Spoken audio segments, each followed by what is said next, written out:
आज आपण बघणार आहोत कोथिंबीर वडीची रेसिपी। सणावाराला कोथिंबीर वडी बनवली जाते, पण एरवी ही वरण भाताबरोबर मज्जा येते। त्यासाठी एवढं साहित्य घ्या। ते मिक्सरमध्ये टाकून वर थोडेसे धने आणि थोडेसे जिरे टाका। त्यात थोडीशी हळद टाकावी आणि हे सगळं व्यवस्थित वाटून घ्यावं।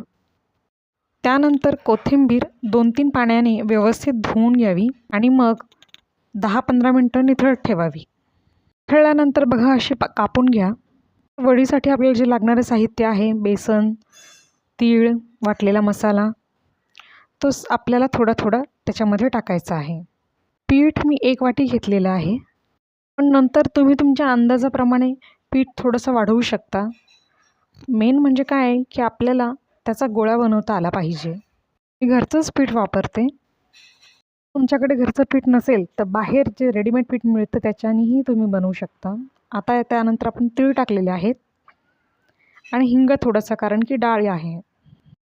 काही जण हरभऱ्याची डाळ रात्री भिजवतात आणि नंतर सकाळी वाटून त्याच्या वड्या बनवतात, त्याही अतिशय रुचकर लागतात।